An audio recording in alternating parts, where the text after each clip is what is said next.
Call this meeting to order of the Cape Canaveral Board of Adjustment and ask the clerk to please call the roll.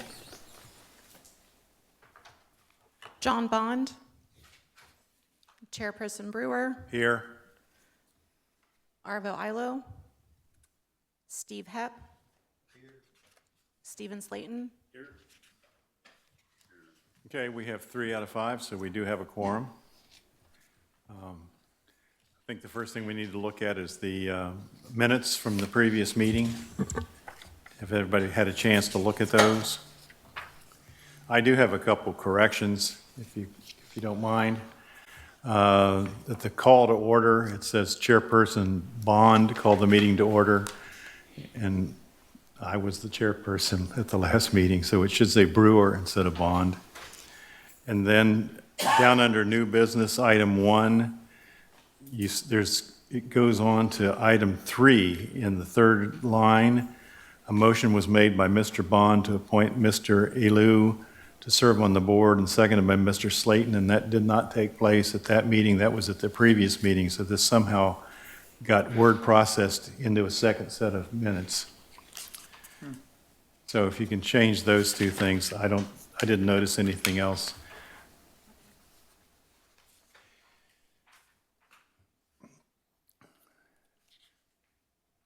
Do we need to we don't need a formal vote, or do we, to approve the minutes? Yes, you do. Okay, can somebody? I'll make a motion, we approve the minutes as you've requested the corrections. Okay, I second. all in favor? Aye. Aye.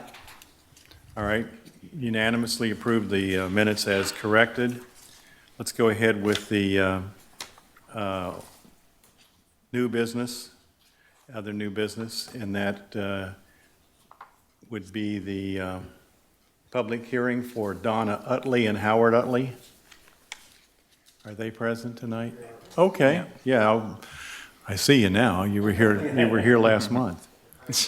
So staff, you want to go ahead and discuss this particular request for a variance? Sure, I'll give a quick primer and then we can let the Utleys have some time to speak as well. So, as I'm sure you guys recall, the Utleys presented their variance application at the prior meeting. So that was on June 12th, 2025. A motion was made and approved to postpone the variance decision to provide the applicant the opportunity to modify the application. The applicant has worked with city staff and they've provided us a 2-scale drawing of the requested building footprint, and you'll see that as the 3rd attachment in the staff report. And then also they've provided a description of the type of structure to be constructed on the lot, which is attachment 4. It's a narrative that they wrote up. And staff made the determination that both of the requested documents were adequately provided in compliance with what the board wanted. So just as a reminder, they are requesting relief of setback requirements on one lot within the R3 district. They are requesting a setback on the exterior side, which is the east side along Aurora Court, and they are requesting to do a 15-foot setback rather than a 25-foot setback there. So if you do look through the application packet and you see the drawing that was provided on the application, you should see it in there. It's attached with the application. Renee, do you have the staff report pulled up, or we could pull it up, or no?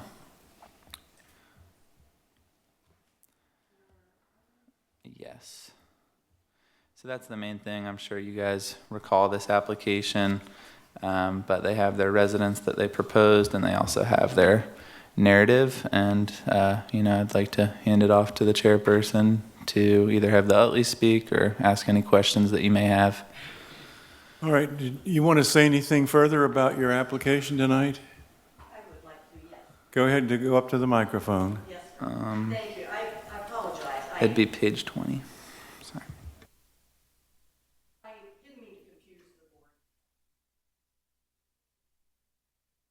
That were given to us when we like to do that. That's why there's no plans in this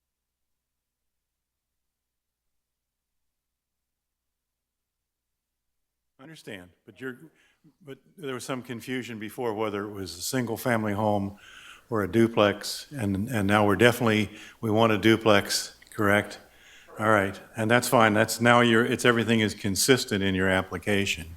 Do any of the board members have questions for Mrs. Utley? I would just want to hear from you, I guess. New sketch doesn't address it, but my assumption is you'll work with staff in the design to comply with off-street parking and minimum size of the secondary unit and that type of thing. You're not looking for any relief from us on those requirements. No. Okay. But it being a duplex, are we talking two families? Right now, we intend to occupy the whole thing, leave the downstairs as a, like, have that available. We're not looking to do.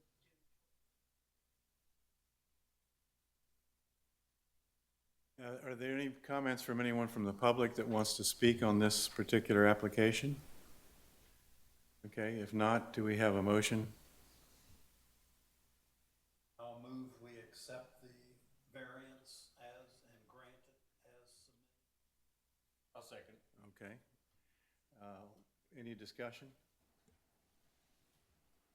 I would just say that from reading the application and what the staff did, that this is the reason that we have variances, that sometimes there's unexpected consequences of our rules on zoning, and you can't use the property in a very meaningful way unless you have some sort of a variance. And this particular variance appears to be consistent with the precedents of not only the neighborhood that it's going to be in, the type of building that you're going to put up, but other approvals that have taken place in the past before I was ever on this board. So I support the variance as well. So at this time, if there's no further comment, we'll go ahead and have a vote. All in favor? Aye. Aye. Aye. So we have a unanimous vote in favor. The variance will be granted. You're welcome. Thank you for your patience with us. All right, next item on the agenda is a Robbie and Carly Diaz request for approval of a variance on property on North Atlantic Avenue. Somebody here from their family? Yeah, does somebody want to come up and speak at the podium and discuss what you want and any comments you may have in response to what the staff has put in, and then I'll let the staff give us their information as well. Sounds good. Would you like me to go first then? Sure, go ahead. Cool. So, this lot is an interesting lot. It's very long. So it'd be really hard for us to get a backyard in there. As well as right now it's 25 off of property line. So realistically, we couldn't build any kind of home. It's just a single family home for the 8 of us. And so we're just trying to get the setbacks so that we can get the house on there. Okay, your boundary survey, is this one from Target Surveying? Is that the one that was Yes. put Yep. together for your proposal? Okay. Anybody have questions for Mr. Diaz? Are you moving there? Yes. Okay. Yes, yep, we're planning on moving. We're just renting right now, but we would love to move there. My kids do I'm coaching at Cocoa Beach football. My daughter just broke every record in the country at Cocoa Beach for soccer. And so everybody's in the sports thing, and we love it here. We wanna stay. Go ahead. Yes, I was gonna Sorry. inquire, just so we don't do anything inappropriate. Your survey from Target doesn't identify any utility company easements that may or may not be present on your west property line and north property line. Is there enlightenment you could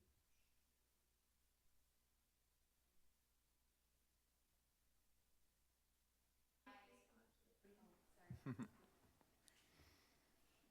not sure on that. I don't have any details on that. So the survey was given to us, it came from the previous variance that was applied for this lot by previous owners, and it was actually given to us by the city. So if you need a different one, then we can do that. We were given that from Cape Canaveral City as presented by a previous variance application. I guess I think the question was whether or not you were aware of any power lines, gas lines, water lines, or anything like that that runs either through your property or on the property lines. Yeah, we're not aware. Okay. I will say, as staff comment, to the very least, on the north property line along that park boundary, there are overhead utility lines, and that is part of the justification as we look at that north property line. And it's also the most limited depth side on that north side. So I'm not sure in terms of underground utilities, and that's definitely something that would be assessed in a permit application or review. But there are most definitely overhead utility lines on the north side. Okay. One of my big concerns would be big utilities up in the air at North Atlantic, and typically they have the right to come across property to repair that kind of thing. And I just want to make sure whatever we're doing, we're not giving them permission to build on an easement that may or may not exist. I support seeing you do something with the lot. Would problems of that nature be resolved during the permitting process? Once they apply for a building permit, yes, that would be assessed by the city engineer. Okay. Staff, did you have, what was your concerns or Yeah, what's your thoughts on this? I might do a brief just overview of it if that works for you all. Yes, please. All right, so ultimately they came in requesting, deviation from the minimum required setbacks and the maximum lot coverage. It started with setbacks, but due to them encroaching into the setbacks, they're also going over the coverage requirement. So that's why that's included within the subject line. It's R2 zoned, and the applicant requested specific setbacks that you'll see in the second table of your staff report, in that they requested a 20-foot setback on the front, an 8-foot setback on the east, a 10-foot setback on the south, and a 10-foot setback on the north. Staff has provided a amended recommended situation, and obviously as the board, you're welcome to go with staff recommendation or just directly what the applicant wants, or something that deviates from both. But the staff recommendation is that front property setback be 25 rather than 20, as they requested, be 10 on the east side, as they requested 8, to approve the south side, which is 10, and that you entirely, disregard the north variance request, which was for a 10-foot setback, but mainly due to those power lines and the adjacent city park, to leave that at the, by code, 15-foot. So we did do that analysis, and I won't go through each of the situations, but Mr. Diaz is correct that it's a uniquely shaped lot, and that does create a disproportionately narrow buildable area, especially on the north side of the property. Also dealing with properties along North Atlantic are always more difficult due to the setbacks there. We are trying to find a way that we can look at this variance in a way that's not granting special privilege inconsistent with city code. And we found that the requested variances did not necessarily represent the minimum variance necessary for reasonable residential use, but ultimately the board can rule whatever way they deem appropriate. We also looked at comprehensive plan consistency. The comprehensive plan future land use designation, like I said, is R2, which allows for up to 15 dwelling units per acre. It's well within that allowable density, and it also complies with comprehensive plan objectives of promoting low-density neighborhoods, encouraging single-family housing, and also creative residential land use arrangements. A few years ago, the city rezoned the parcel from C1 to R2, so from commercial to residential, despite its irregular shape and reduced lot depth compared to typical R2. And staff also has some concerns about the vehicular access. I did talk to Mr. Diaz about this in terms of just having a property that has a front driveway so close to North Atlantic with minimal setbacks on the building. That's going to create some tension. So we discussed, I'm discussing policy T113, which requires new developments to prepare a circulation plan. And just for overall consistency with the comp plan, we'd want to make sure that the property owner would address the concerns with vehicular egress and ingress with a safe and clearly defined driveway layout that complies with the city's access management and circulation approved by city staff. As I mentioned early on, no exact calculations were provided on building coverage, but a visual review of the survey shows that the building clearly covers more than 50% of the lot, somewhere between 60 and 65, more likely around the 60 range. The maximum allowable lot coverage for buildings in R2 is 35%. So that is a pretty significant departure from the 35%. The owners are applying for a variance, but the extent of that coverage could provide some challenges. And ultimately, potential impacts related to stormwater, open space, neighborhood character should be taken into account when looking at that. But ultimately, as I get toward my recommendation, considering the adjacent parkland and overhead utility lines along the north property boundary, as well as the lot's limited depth on that side, staff recommends denial of that north setback variance and adherence to the required 15-foot north setback line. Given that no other zoning districts permit a rear setback of less than 10 feet, that is the reason that staff recommended approval of 10 rather than 8. And since the minimum setback along North Atlantic is indeed 50 feet, staff recommends that the applicant comply with just the standard R2 front setback of 25, as if it were not on North Atlantic. And staff supports approval of that south side setback as requested, because it's in line with the intent of the R2 district. However, I do encourage you to consider the implications of the lot coverage, which appears to exceed the zoning thresholds, and I recommend that any approval be contingent upon revised plans to be submitted to city staff that recommend compliance with or significantly reduced deviation from that 35% requirement that the city does have. So ultimately, brief, you can see the recommendation is to deny that north side setback, approve variances to allow 25 front, which is the west setback, a 10-foot, which is the rear east setback, and 10-foot side south setback for the property at 8810 North Atlantic Avenue. But we recommend that the approval of these variances be conditioned upon, number one, the construction of a 2-story single-family home on the property, similar to how we outlined that for the Utleys. And then number two, that the applicant works with city staff to ensure that overall lot coverage shall not exceed 50%. As of now, it's over 60%. So that is my recommendation and review of it, but we can definitely have as much discussion as we need to get down to the bottom of it. Have you had an architect to look at a plan that would, is there any plan that would comply with this 50% rule? We could make that work. Okay, because I don't want you to have to build a lighthouse so you can use the property. Because,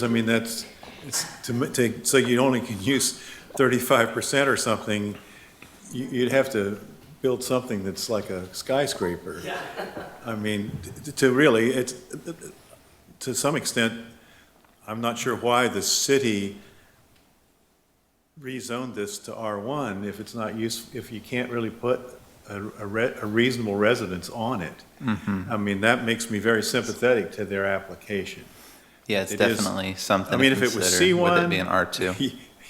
Yeah, you're stuck with it. That's, if you want to put a commercial building in here, you want to build a Taco Bell or something, you've got to comply with the restrictions, but then you make it a residential place and a residence doesn't fit very well. I think we have to give them a little leeway on that. I'm certainly sympathetic towards doing the 15 at the north, 25 on the front side, and I don't care if it's 8 or 10 on the back side. 8 foot might even work. But if you have to be consistent, if you want to do 10 foot, then we can do 10 foot. I would ask a question, though, maybe more so of Connor than you, but your second copy of the survey is the setbacks being measured from the curb line of the street, not the property line. Is that appropriate? So for that front setback, we measure from the right of way. So it would be from the right of way, and if that aligns with the curb line, then that would what it would be. Yeah. Is that the right of way then, the curb line? 'Cause their property sets east of the back edge of the sidewalk. Yeah, that would be an assessment that we would have to make, but I would definitely recommend that, it be a 25-foot setback from the beginning of the right-of-way, and I don't think their survey necessarily has it labeled. You can see that North Atlantic Avenue has improved right-of-way, and it looks like that it may cut off at that concrete curb, but I'd have to look at a more detailed survey to make that assessment. But I think any sort of approval should be off of the edge of the right-of-way. Good question. Yeah, that's sort of an answer, but I don't know that it is an answer that you can accept. Yeah. I guess we have to know where or I guess we can certainly do something with the variance to the right-of-way, but it would be up to you working with Connor on where is the right-of-way, because that's going to affect your design immensely. Like I say, I support seeing something done with the property, because we don't get to pick any fruit or vegetables off of the weeds that are growing there, so. Yeah, I mean, you look at the picture that's in here, and it's a tough place to build a residence. But like, again, if it's R1, I think we should try to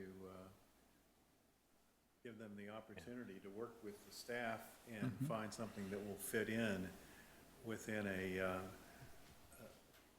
the proper limits of where the set-off should be, and it should be, I think, a 25 feet from the boundary there on the left side, and then at least 15 on the north side because of the lines that go through there. The rest, I think, is okay. You're saying 25 off of the property line? Well, or the curb? Well, I'm not sure where it should be, but 25 feet should be the proper setback from wherever it starts. I'm not sure where it starts. Can I say something on that? Sure. If it can be off of the curb, that would save us a ton. If it's off the property line, it has that sidewalk and then those palm trees, so. I see this. Yeah, I understand that. If we could get it off the curb, that would be the ultimate, we'd be able to fit that a house on there, Well, I don't know that we can use that definition in the variance. We have to, and correct me if I'm wrong, Connor, we have to use the term right-of-way. Is that correct? I do believe so. I mean, you can provide whatever sort of deviation that you see appropriate, but the definition is, setback is a required open space on the same lot with the principal building, which space is unoccupied and unobstructed by buildings. It doesn't necessarily, claim, but since it says on the same lot, I'd imagine that it would start at the property line in most instances. But you guys can provide the deviation that you deem appropriate to have this be a buildable lot. That's not necessarily correct, Connor. Sure. The board is considering a setback variance, right? So you have to look at what does the code require in terms of determining the setback? And then you have, the setback to the right-of-way is 25, was it 50 feet? 50 right? feet to North Atlantic, From North yes. Atlantic. So, the request for the setback variance, it may, depending on where that right-of-way is and how you define setback, this request may be more than the 25 feet that is being requested based on this sketch and the agenda. So And ultimately, the board we- needs to, I think, have some certainty as to the amount of setback variance that's actually being requested. definitely, yes. I do see Well, that there. Not to interrupt. Sure. Could we jointly and with the applicant determine a variance from the property line? And that might be 10 or 12 feet from the property line. We know there's a grass strip east of the sidewalk and a grass strip west of the sidewalk and the sidewalk itself, so from the curb, it's probably is 20 to 25 feet. But if you develop a nice design, it's gonna be an asset to the neighborhood, and you'll have happy neighbors and a beautiful place to live. Connor, who prepared this The staff, target surveying diagram with the red? that was prepared by the applicant. Okay. Right, and I understand that. I'll be bold and, put out a number there. If we said 10 feet, your setback is minimum of 10 feet east of your property line on Atlantic, is that something you could work to? Absolutely.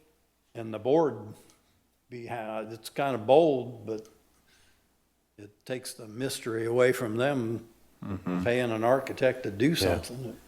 It gives them the box they can work within. And take staff's recommendation on the north side, and Yeah. the back's gonna be a challenge enough as it is, just because of the grade dropping off. The edge of a house back there makes a great retaining wall, Well, and I think you have to also, I like the idea of the 10-foot variance instead of 25 based on where you're going from. But I think we also should take into effect the recommendation of staff about access here in terms of vehicles coming in and out, and that would have to comply with their standard expectations for somebody where they're gonna get a car in and off the street and into the driveway. Because it is a busy road there, and they're gonna be right on the road. Yeah, and I think that when I spoke to the Diaz's, they discussed potentially putting in a half-circle driveway, so to speak, that would have one entry point and one exit point on and off of North Atlantic.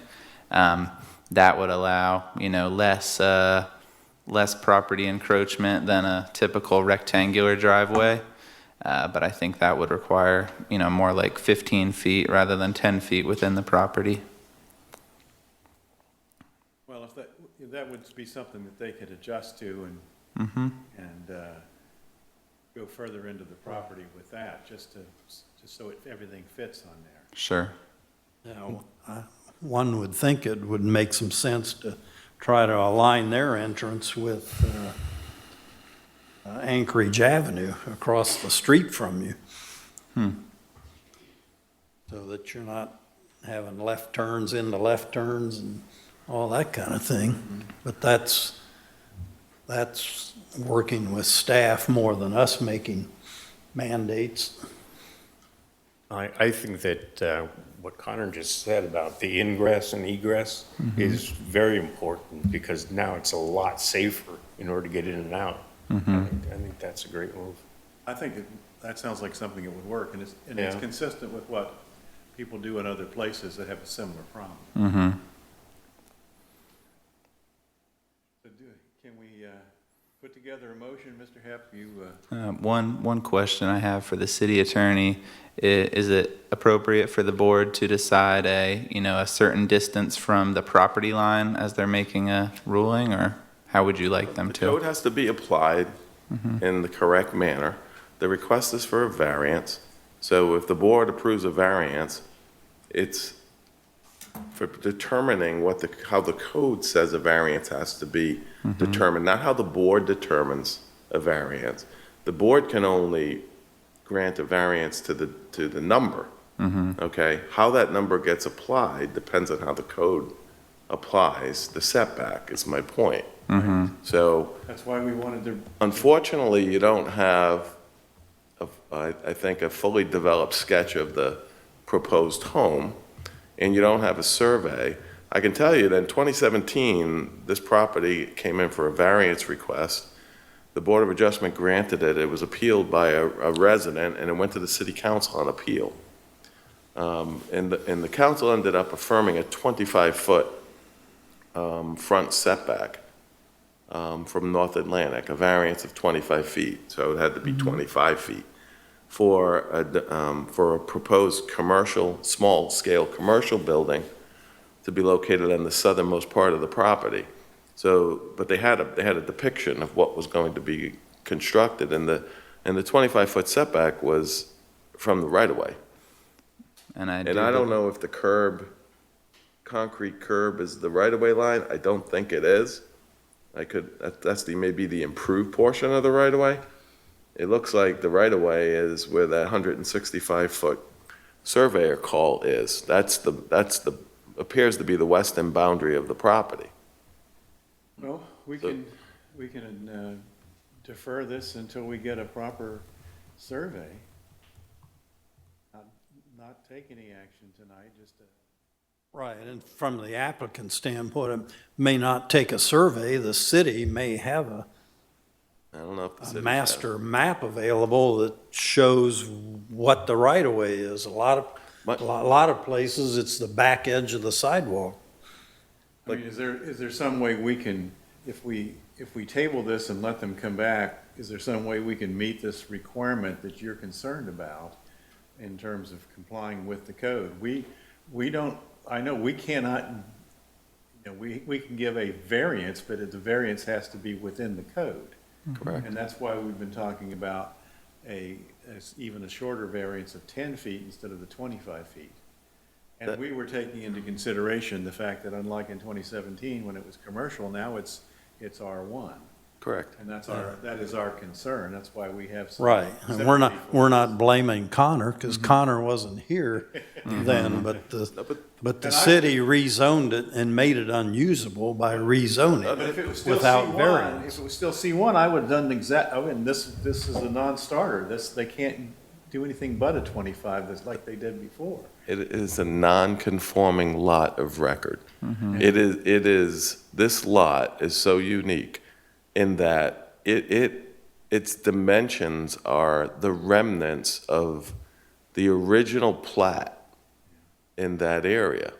And everything developed around it, and what was left is this remnant. So it is a non-conforming lot of record and very challenging to develop.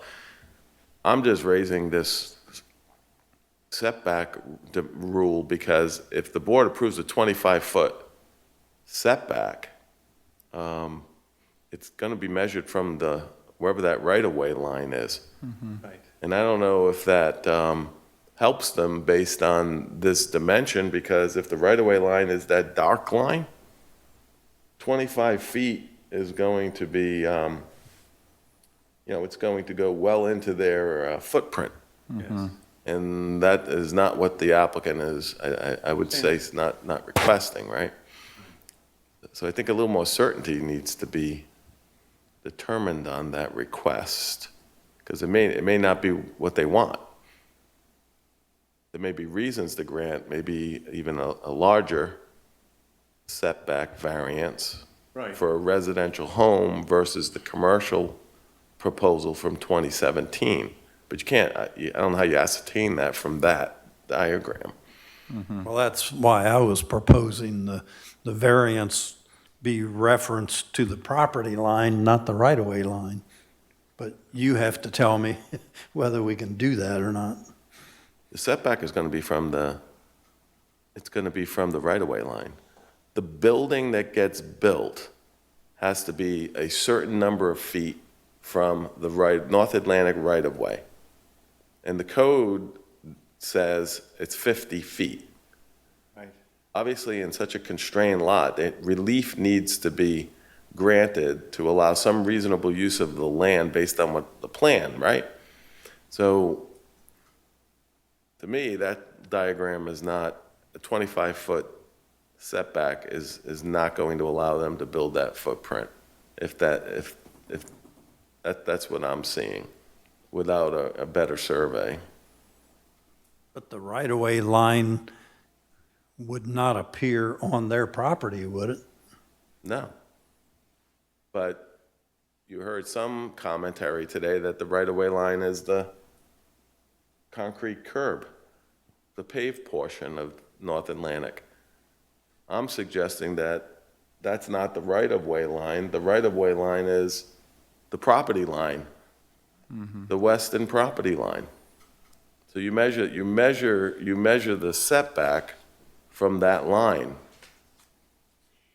Not the We're not sure where the line is that what we're saying? I do think I misspoke earlier in that the right-of-way is along the property line and not at the curb.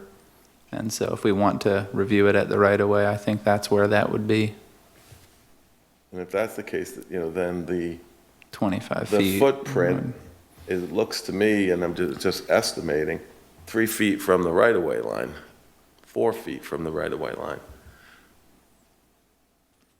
But there would be a potential to approve a 10 or 15 foot from the right-of-way, depending on the board wish.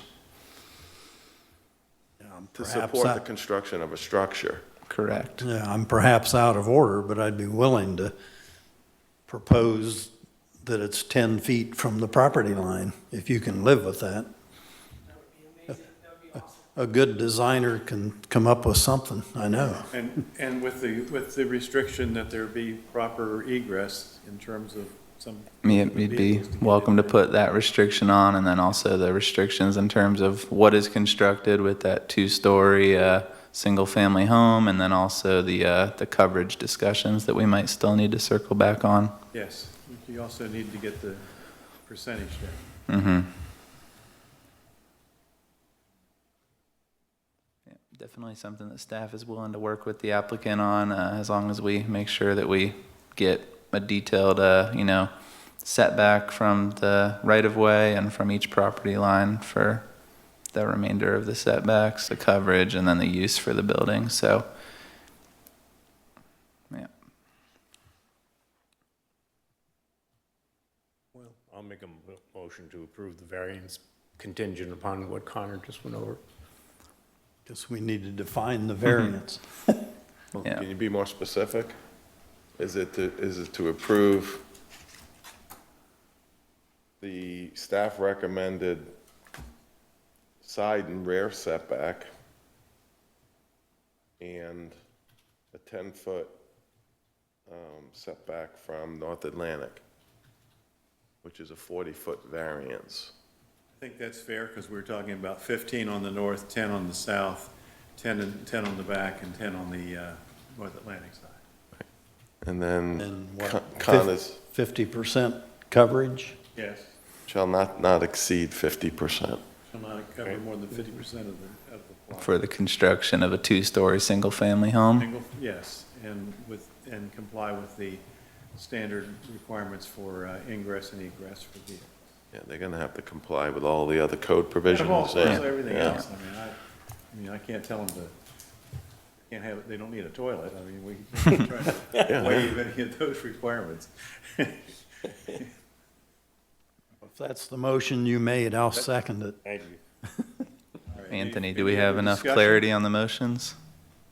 I'm sorry. Do we have enough? Renee, you got that in the minutes, or do you want to restate that? Yeah, I think I missed a portion of it. What I have is motion to approve variance contingent with staff recommendation of side and rear setback, 40-foot on back from North Atlantic, and comply with standard of ingress and egress. We might want to clarify the 40 Yeah, feet. clarify that. Yeah. So,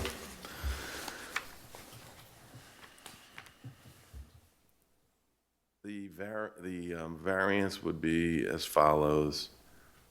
On the front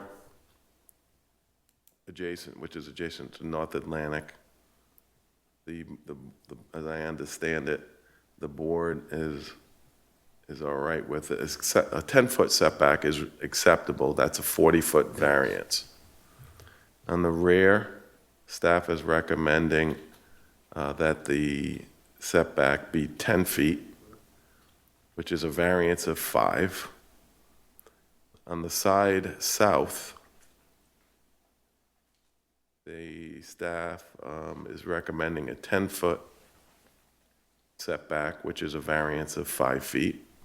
And on the north, adjacent to the park, staff is recommending that just the code be applied, which is 15 feet. There's no variance. And the total lot coverage shall not exceed 50%. Correct. Yep. I think that's what we had all. We'll make sure our recording secretary gets it. Any further discussion? Do we have to, or just make it a staff thing that you make sure we're not violating easements I think that we'll work when it with, comes to, I think that's part of the permitting. Yeah. process. Yep. We that can't- falls on you We to, can't authorize them to violate any easements.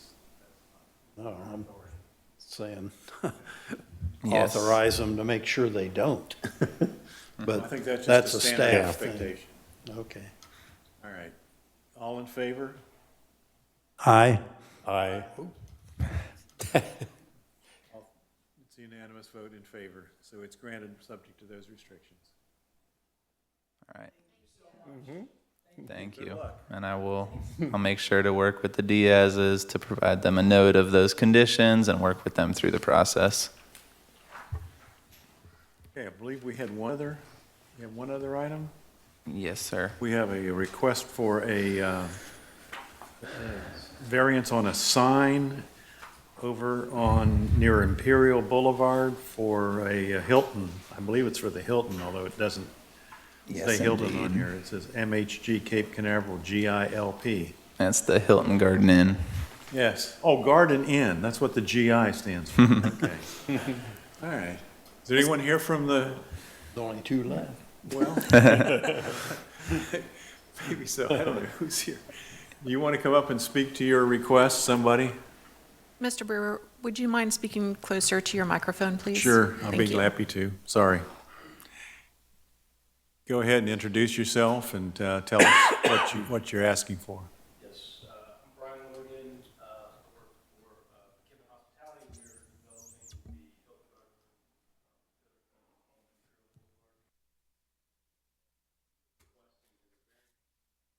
Excuse me, Mr. Morgan, can you talk into the microphone, please? I don't think it's on. Sure, that microphone is on. Yeah, is the green light on? No, I don't think so. There it is. Yep, thank it you. is now. Sorry about that. No worries. So we're requesting that the sign that's on the south elevation of our hotel, all our other signs, the monument signs and the sign that's on the west elevation meet code, but we're asking for a variance on the south elevation sign, which is the front elevation of our hotel, which is, the biggest, I guess, elevation. And we feel like that increasing it to 250 square feet versus the maximum of 160 square feet is more proportionate to the size of our hotel. And we also feel like it's more comparable to the other hotels that are in the area. When you look at when you look at the percentage of the sign versus the size of the hotel or the elevation, just to give, a couple examples, the Hampton Inn Suites, well, our sign at the 250 square feet would be about 5.5% of that elevation. And the Hampton Inn Suites is 7% roughly. And then the Homewood Suites and the Home 2 are right around 4%, 4.1%. So that's that's what we're requesting. We're and also, I guess one of the points I wanted to make was, we're out of the 3 codes, we're meeting 2 of the 3. We're obviously meeting the 15% maximum, and then we're also meeting the 1 square foot per linear feet of building, because our front elevation building is 250 linear feet, and our sign we're asked for is 250 square feet.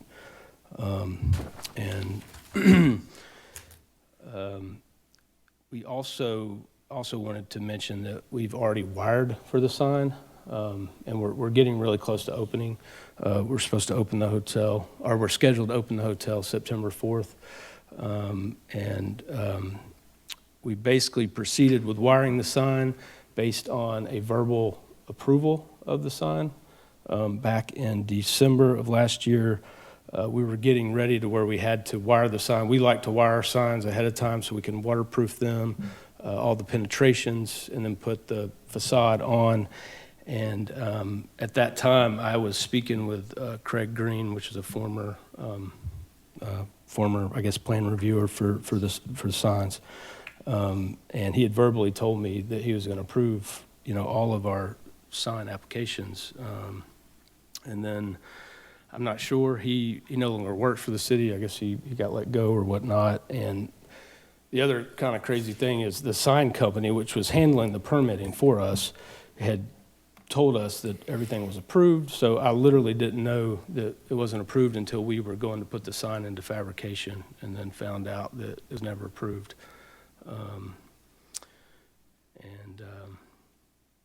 Yeah, that's pretty much it. If I'm looking at this correctly, at your sketch here, the sign is going to be at the very top of the building? Yes. Okay. Very top, right over the main entry of the building. It's the most prominent elevation, front elevation of our building. Okay, thank you. But again, proportionately, we feel like, it's proportionate to the hotel, and it really doesn't look, large. Actually, the 160 square feet would look rather small on our hotel. So.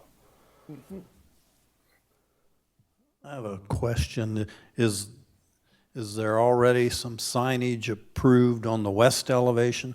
Yes, and Facing it meets. A1A? Yes, sir.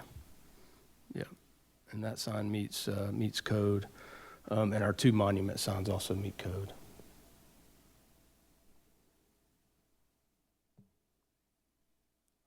Any other questions? Connor had recommended us looking at other Hilton Garden Inn hotels. They're not in this jurisdiction. They're in Florida. We actually have a Hilton Garden Inn in Tampa, and that sign is 230 square feet on the front elevation. And then we just actually acquired a Hilton Garden Inn in Orlando. This ain't part of the application. I can actually show you, these 2 other hotels, and that one is 250 square feet as well. It's basically the exact same size sign as the one we're requesting to put on. I have a staff for question. Sure. Or our esteemed attorney, either one. Is there, from what I understand, there is a legal difference between a sign and lettering. Or do we have that defined in our code that? I think that certain instances do, apply to lettering, and I think in our code sometimes we call those murals as it sits, but this one would meet the definition of a wall sign, so it is indeed a sign. Would that address your question, or? Well, like I say, I've read a legal definition of a letter, and I've read a definition of a sign. Mm-hmm. And if you calculated the square foot of the letters, it's probably 1/4 of what they're asking for in a sign. But I just wondered if I think that historically with the other hotels, there again, You weren't involved in them, but they're all trying to attract the first-time cruiser that missed the exit of the beach line because it doesn't say beach line, it says 528. And he's tired, and he told his wife to look for the Hilton Garden Inn, and she didn't see it until they drove past it. And, you know, so. Yeah, I do think that's something that the board can consider, that the lettering does not encompass the full level, but I think for the extent of this meeting, this is a wall sign, and we'd calculate it at 250.5 square feet, just as the applicant did.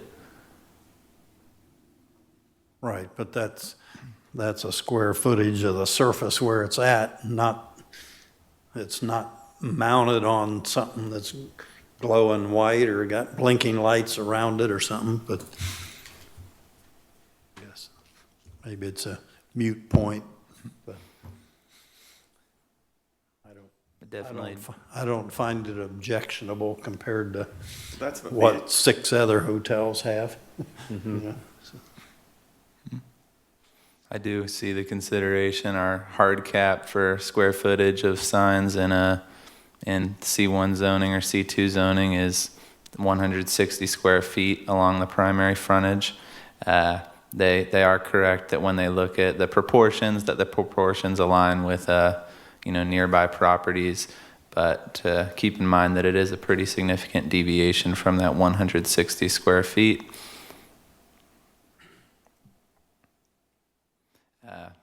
The sign is professionally designed, proportional, and not necessarily anticipated to create any safety or issues of that front. So if the board determines that the size and branding context create a unique enough circumstance, and that strict interpretation of the code is still being considered here, you guys make the ruling, but the staff recommendation was to consider that difference between the 250 and the 160.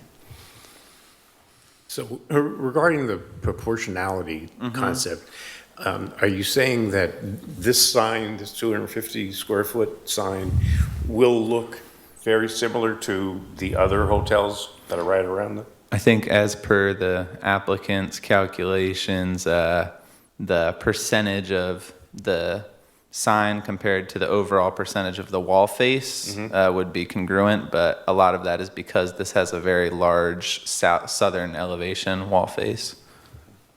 What's the rule that was established by council?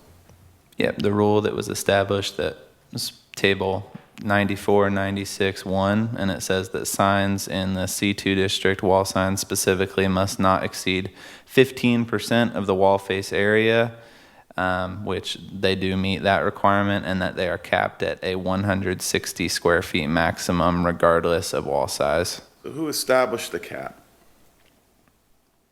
I do believe that it was, right? yes, sir. So they established a law, and they established 160 square foot maximum limit on wall signs. So now the applicant's coming to you requesting a variance from the maximum cap that was legislatively approved by the city council. So this board doesn't establish the law. This board considers variance application. So when making this decision, you need to apply the variance criteria. It's not a question of what might look better or what might be better policy. Those are issues for the council, not for this board. So, I would recommend that you apply the criteria.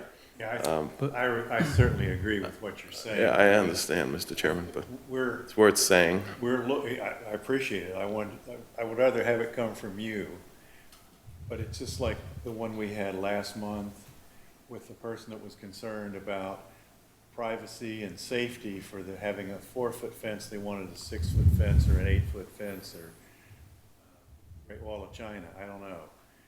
But that's the precedent. We really should, the city council, they're elected by the people, and they vote and they make these rules.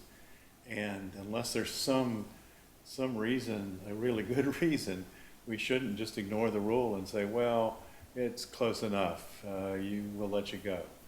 So I'm afraid I can't support this variance. So that's my position. I would like to just say that, I mean, we are meeting 2 of the 3 codes. Again, you know, we're at 5%, the code allows 15% of, you know, sign to surface area. And so we're a third of that. And also 1 square foot per length of building, and our length of our building is 250 square feet, and that's exactly the size of our signs, 250 square feet. And so honestly, I don't, you know, if we use the 160 square feet, and I'm not sure how y'all get to that, you know, any building, every building's got to be, you know, maximum 160 square feet, but it looks small on the building at 160 square feet. And it may be because of our hotel name is so long. It's Hilton Garden Inn, you know, it's a long name, which is increasing also the, you know, the square footage of the sign.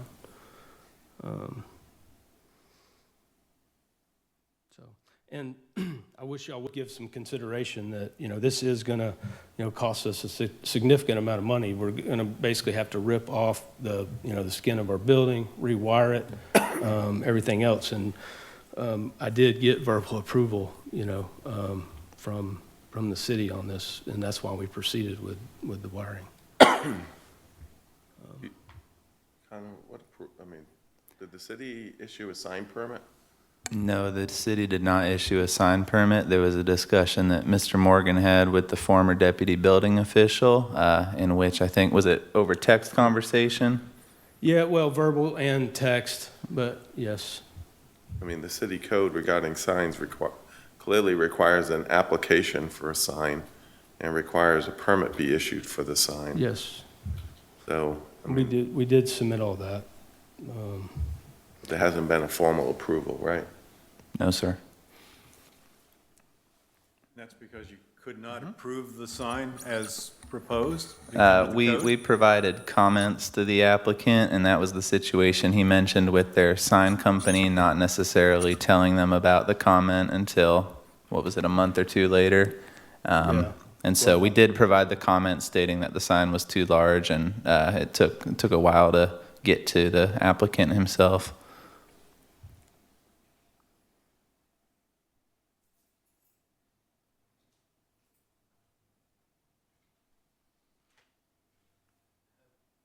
Well, we need a motion either to approve or disapprove, so either of the board members want to make a motion?